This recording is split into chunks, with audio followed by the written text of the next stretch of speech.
Hello, my name is Natasha von Imhof and I am from District L, and this is my video newsletter today, and we're talking about shovel-ready projects. So the Biden administration is talking about a $2 trillion economic stimulus bill this fall to help the country's recovery post-pandemic. And if this passes Congress, we should probably see the money possibly like August or September. For Alaska to be ready, it is important for us to have a list of shovel-ready projects so we can put the money to work right away.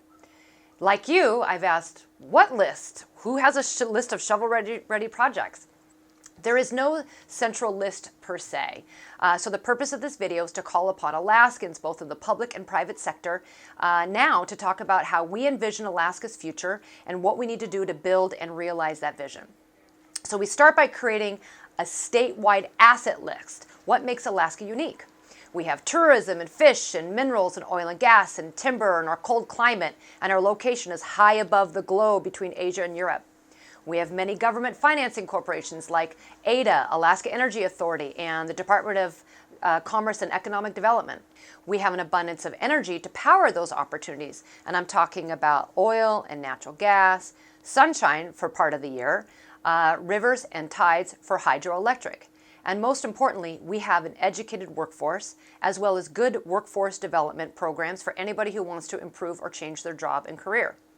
Next, after these asset lists, we identify opportunities tailored to those assets. Here are some ideas. Visitor centers, trams, hut-to-hut hiking, docks, ports, mines, hydroelectric projects, selected logging, data farms. This idea list is just the tip of the iceberg. There are also parks, public use cabins, housing projects, broadband, roads and bridges, and deferred maintenance on buildings like leaky roofs, updated HVAC systems, and repairing parking lots. We should also look at electronic upgrades, ways for the state and local governments to go paperless, share data across departments, expand their digital capability. These investments may not result in ribbon cuttings, but they would improve life here for future generations. Of course, we have big projects that have been around for years that deserve to be looked at again with fresh eyes, and to consider the current factors that may be more relevant today. And I'm talking about the Port of Alaska that's located in Anchorage, and it moves all of our goods and services. The Knik Arm Bridge. There is a scarcity of land in Anchorage. We are surrounded by water and mountains and military land. If we want to build affordable housing or expand our airport, we need to have land. A bridge across Cook Inlet will open up thousands of acres to build housing for people. And lastly, a gas line connecting Cook Inlet with the interior of Fairbanks. This could really be a game changer. So how do we get these projects off the ground? We target investors who might be interested in investing in Alaska. Outside of public roads or public buildings, it's the private sector, the business community, and entrepreneurs that build things. Developing projects is difficult and expensive. Politicians talk a good game about economic development, but it takes an experienced developer to put all the pieces together, which takes years, and so many projects just remain on the drawing board unless that happens. So what can the state do? What is our role? The state can streamline permitting, keep taxes, regulations, and policies consistent over time, provide roads, utilities, and electric hookups to make building sites accessible.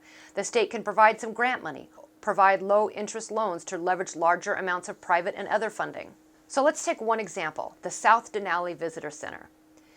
We could shift some of the heavy burden away from McKinley Park. It's a shorter drive and it's less crowds. The state can provide connections like roads, utilities, and lights, and make the site ready. The state can facilitate permitting, building inspections, and environmental reviews. The project, I believe, is about $25 million. The state should not be the main financing source, but maybe something like $2 million to get it off the ground, and then encourage private stakeholders like cruise lines or the Alaska Railroad or the U.S. Park Service to put up some equity money. New investment dollars revive the economic engine across the whole state. How? More jobs for many Alaskans in many different fields. When Alaskans have good, steady-paying jobs, they have more money to spend in restaurants, in entertainment, in real estate, and in travel. People will have more money to pay for college tuition, donate to charities. When there is a positive vision being communicated by the state leaders, it creates a sense of hope, confidence, stability, and optimism among everybody. I believe that Alaska has the financial assets, the natural resources, and the human capital to expand our economic development and create a new opportunity landscape for Alaska. It's extremely difficult as a fiscal conservative to accept these federal funds, knowing that our kids and grandkids will be paying it back for years to come. But these funds are coming, ready or not, so let's make sure that we use them wisely with a long-term vision so it benefits Alaska's future generations. Thank you.